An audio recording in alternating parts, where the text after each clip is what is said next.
What's up, y'all? It's Bradford. I'm coming to y'all today from out here in the Walmart parking lot. Because that's where I am right now, and I'm trying to be consistent and do these readings. I hope this is one that will be useful, that will be helpful, that will bring you some guidance. Already I've been kind of feeling like, when you choose your battles, which battles you choose, and really, it's that thing of fight or flight. Sometimes you can walk away from a battle, and sometimes you have to fight the battle, right? Like when you have to fight the battle, the challenge might be like David. It might be, it doesn't matter who your opponent is because you have God on your side.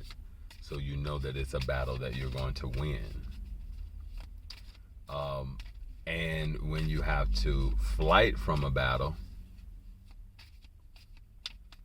it may be that, this person wants to engage me in this war, but do I actually need to, participate in it?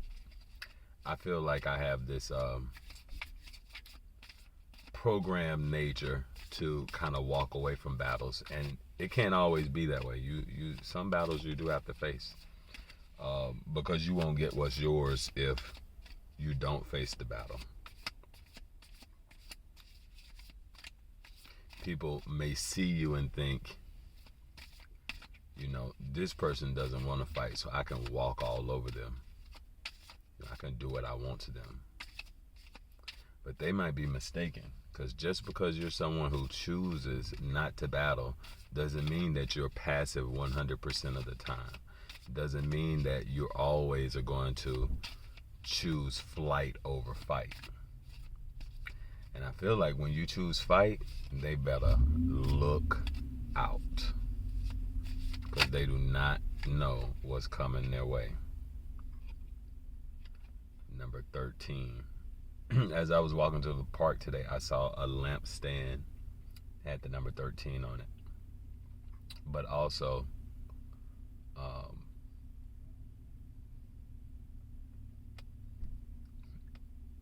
13 kind of shows up in a lot of places. Someone was telling me, actually today I had a conversation, someone was like, 13 is my lucky number, because they live in apartment number 13.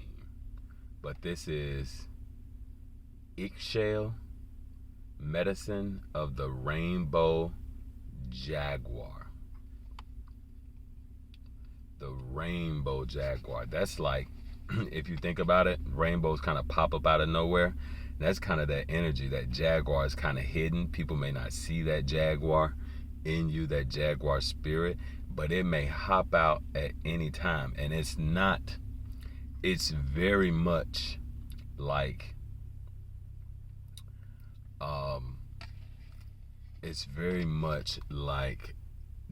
it's a strength.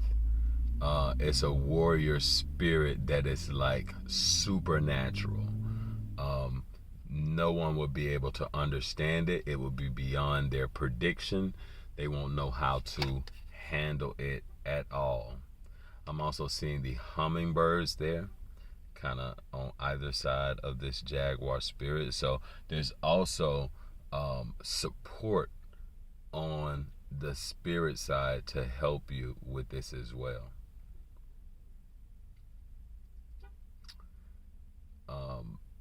And this is like holding, and you see all those feathers around up there. It's very, this card has like a lot of kind of, Native American things. I think about the hummingbirds, it gives me Native American, the feathers up there, and these rainbow. There's 4 rainbow feathers down there at the bottom of the card. And they're holding the heart on. This is some very powerful energy here with this number 13 card. So I feel like someone out there who's watching has like a very, very powerful spirit. Sage of higher knowledge is at the bottom, the 12. So we're going from the 13 to the 12. So it really is, and there's like moon cycles here. I really do feel like this is a lot of, you may not even recognize this about yourself, and others may not recognize it either. Some people see that there's something going on with you. They see this aura about you. They see that you are unlike anyone else who's out there. But they don't really know the full picture. They don't know the full extent of your power. You just seem like someone who is different. Maybe you look different. Maybe your hair is different. You know, they do see you as being very smart with the owl there. They know that you have a lot of knowledge about certain things, but they just don't know what to make of that. And a lot of times people are trying to deal with you like they have gotten away with dealing with so many other people, and they aren't quite ready when that turns out to be something completely different. It's going to be a shocker. I see somebody being left seeing stars actually with this, like, you know, like dizzy from the confusion. Someone actually maybe I get like someone may be having a child very soon, or finding out they're pregnant, or finding out that the child is going to be a boy. I'm getting that energy too. And it's probably going to be a very, very special child. So if this is not you, this may be like a child. This may be kind of the energy of the spirits that are around to support you. As I was kind of like out in meditation today, and I've spoken about this recently too, about, you know, this kind of physical mediumship. And, you know, different people look for different signs to recognize what's going on in the spiritual realms around them. And I think it's a time where this is starting to heighten. Like, as I was, you know, as I walk around, certainly, like, you know, things in nature will respond to you. So you may walk past a tree and there's a squirrel there, the squirrel will respond. But I think there'll be things that you'll start to see and you're like, oh, that's just such a coincidence. All these synchronicities of the things that are like happening, that are popping, that are just floating by, the butterflies coming up and surrounding you. I'm just like, everywhere I go now, there's a butterfly or a dragonfly flying by. And as I said that, of course, a dragonfly is flying around in front of me right now, right over the car. So I absolutely feel like this is happening. That's really great. Look at it. It just came and stood right in front of me. I wish I could show it to you. Maybe it'll fly by again. But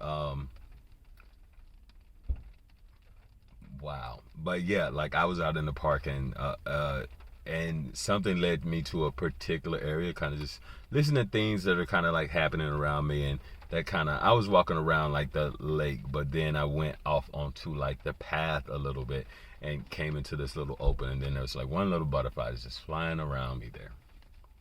But anyway, pay attention to those signs, because that really is how spirit speaks to you. And then right as someone had like an event out in the park, you know, maybe like a family reunion or something like that. So there were some balloons that were kind of left, and as soon as I walked past the balloon, it popped.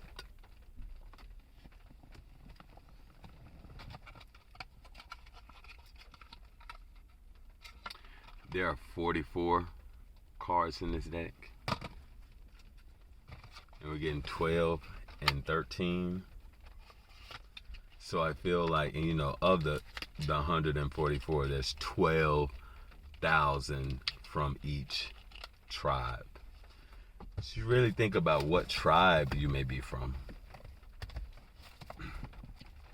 Because I do believe you are part of the 4,400 chosen one.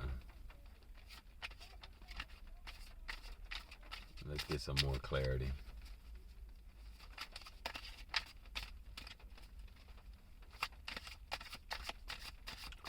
Yeah, people, I don't even need the cards to know that there are people who are like constantly up against you. It don't matter where you go. People have this. People are drawn to you, but then they're also wanting to come up against you because that jealousy inevitably comes out. And it doesn't matter who that person is, that jealousy and what you're doing for them, that jealousy seems to come out.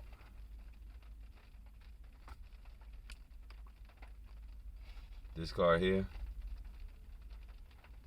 that's the Seven of Cups.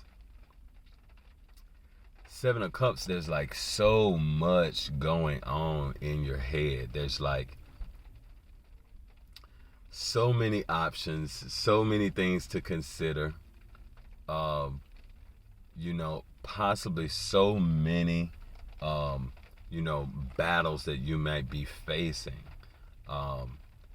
And you really have to kind of get a narrow vision to figure out what is actually like going on. But what I'm really getting from this is like a lot of imagination. I'm getting like imagination from this. It's very like Neptune energy.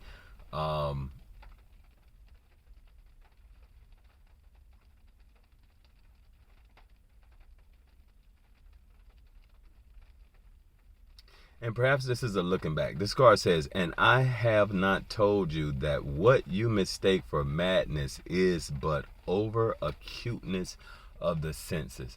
Over acuteness of the senses. So, this could be a bit of neurodivergence. And I don't know, people, every word can mean something different to different people. Some people may say, oh, this person is crazy.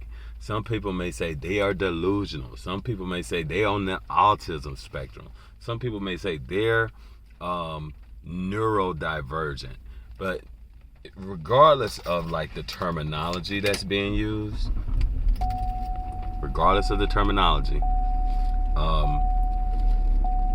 the way that you think is different. And that is perhaps, difficult for other people to get with, but there is a reason that you were given this different kind of brain, because you're not supposed to be thinking the way that other people are thinking. You're not supposed to be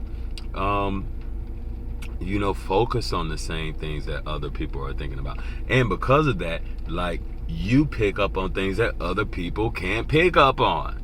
They don't have the acuteness that your brain has. They don't have this over acuteness of the senses, right? So it's almost like you have a sixth sense, right? Like, you may see dead people.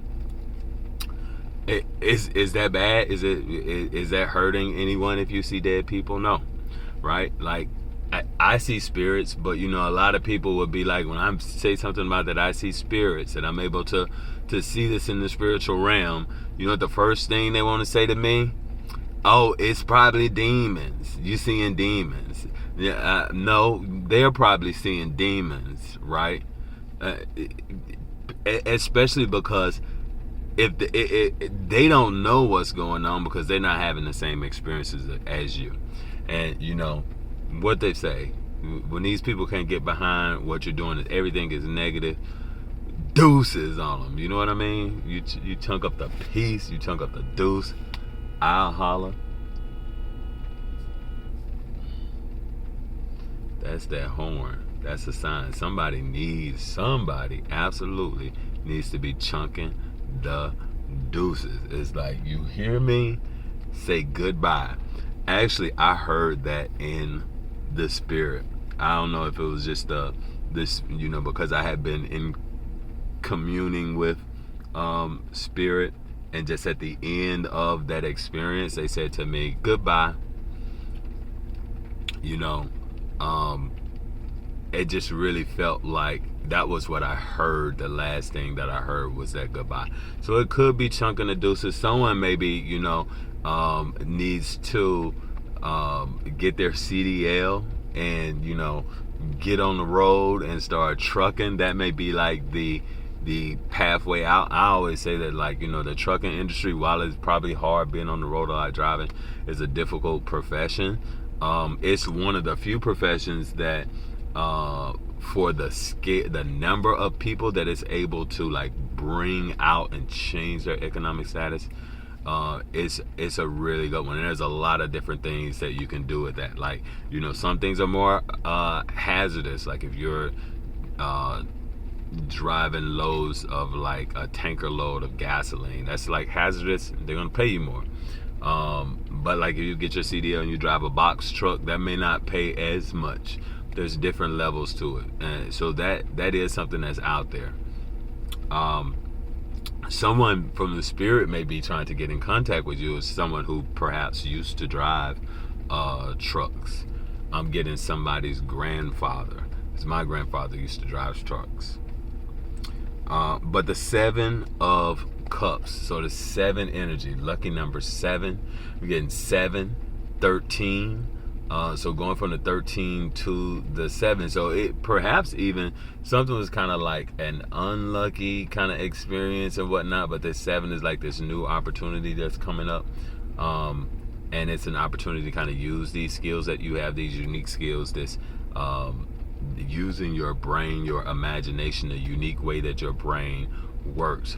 And it could be like a spiritual calling. You never underestimate your spiritual callings. Everybody else can do truck driving. Anyone can do that, but everyone doesn't have this gift to do this kind of spiritual stuff. So you really, don't underestimate your gifts and abilities. And what I'm getting from this is that you have a lot of gifts and abilities. Like you can write music, you can write poetry, you can write songs, you can dance. Even though they say you don't have any rhythm, you could probably choreograph stuff. Your dance will look completely unique from anyone else's. You can do math, you can do art, you can do painting, you can do graphic design.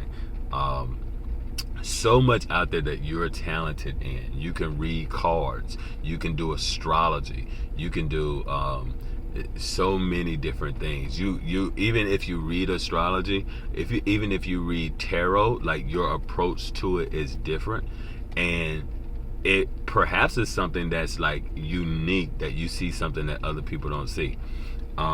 Because even with astrology as a sign, it's not the sign. It's about reading the signs about what's going to happen,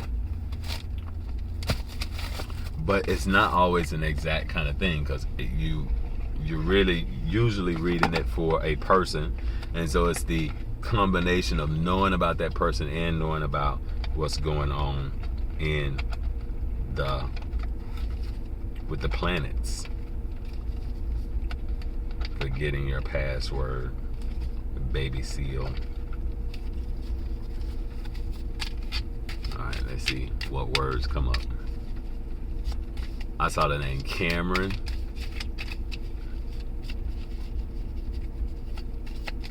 Smith. Jalen, Jason, a lot of J names. John. Jared. A lot of guys have J names. Peter. Paul. Patrick.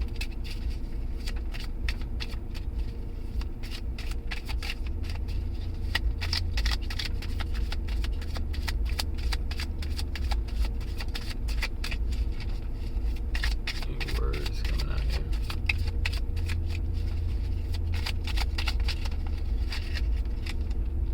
Saturday at Costco. I'm sitting out in Walmart right now, so that of course popped up.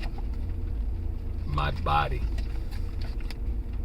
It's one of a kind.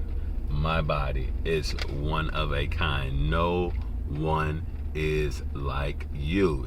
You see what I'm talking about? The confirmation is so strong. This is about how, no one is like you. No one can do what you can do. It's almost like people probably call you a witch. They probably say he out here doing, when people see tarot cards, they see astrology, the first thing they want to say is he's out here doing witchcraft. Even with Prophet Lovi, this really great spiritual preacher who's preaching from the Bible, reading the text, that's talking about spirituality.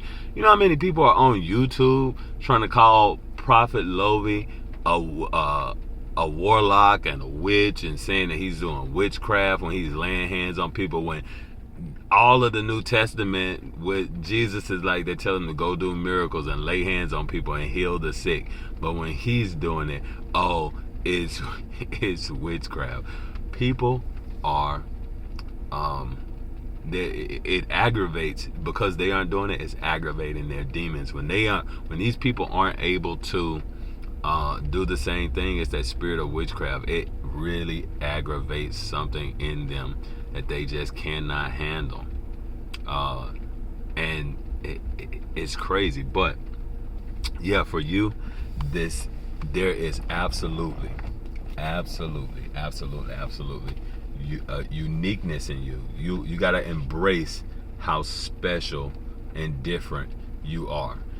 Trying to be like everybody else, all that does is like messes with your brain. It leaves you feeling, it leaves you feeling completely like, I don't know, it hurts your confidence, right? You have to really embrace your uniqueness, because other people have to do, they gotta, I almost said a bad word, but they gotta pop they punani, they gotta backtrack, flip flop, and death drop.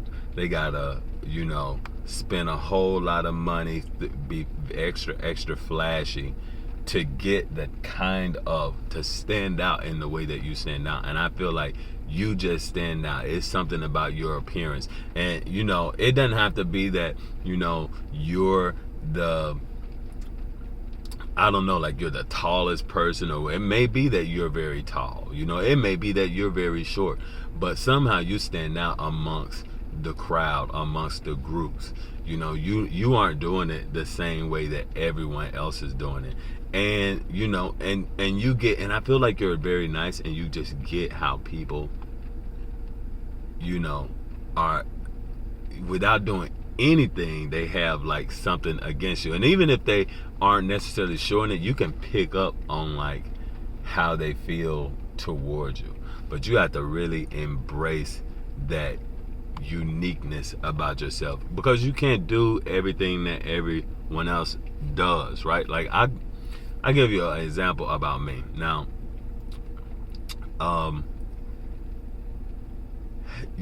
this is not like a crazy example, but people like to ask you, what do you do? What kind of work do you do? Because they judge you based on that. And so a lot of people who do stuff like spiritual stuff aren't quick to reveal that to people, that you're like a spiritualist, but you shouldn't be ashamed that you're doing something different, because everybody can. And there's nothing wrong with your, if you work like a 9-to-5 job, if you work the night shift or whatever, there's nothing wrong with that. You can work 4-5 jobs. There's still something different about you, but everyone doesn't have to do the same thing. For me, I came from the sticks of Mississippi and moved to the Northeast. And then with the investment that I put into that, I end up doing like some really amazing things in the field that I worked in advertising. I worked for Ogilvy, this advertising agency that's one of the premier advertising agencies. I worked for all of the big 4 advertising holding companies, well, 3 of the 4. I worked for WPP. I worked for a few Group M agencies. I worked for WPP SP Publicis Group, which is kind of a French-owned holding company of the different agencies. And I worked for like all of these independent agencies and met like, you know, a bunch of people. But I decided to step away from that because as much as hard as I tried to be in that space, it wasn't for me, right? And I invested billions and made, you know, billions for the advertisers that I was working for. And, you know, I did that for like a 6-figure salary that, you know, in New York City, I spent that very easily, you know, paying rent and going out and things like that. And I enjoyed that experience, but it wasn't enough to make me feel like this is the end all be all, because I never really had like, you know, all this passion in that thing the way that I have discovered my passion for my spiritual gifts, right? And some people would say, well, why would you walk away from that? Because it's like you hit the jackpot. And in a sense, it was like this material kind of jackpot, you know, that I had hit because I'm, you know, getting paid to do that. But some things money cannot buy, you know. And, you know, to get the ultimate reward, it is about waiting for God to bless you, to provide for you, you know. And some people will try to undermine, you know, you. They feel like, okay, I'm going to do this to undermine and make things more stressful for this person. But that doesn't matter because God is providing for you. It doesn't matter what they're doing. God is providing, which is why you're able to do the things that you're able to do and other people are not able to do what you're doing, is because there's a special hand there at work on you. Holy, holy, holy, somebody touch me. It must have been the hand of the Lord. I'm going to let it go right there. Y'all be safe. Holla at me. Thumbs up. Subscribe. You know what to do. I love y'all. I'll holla. It's LeBrad.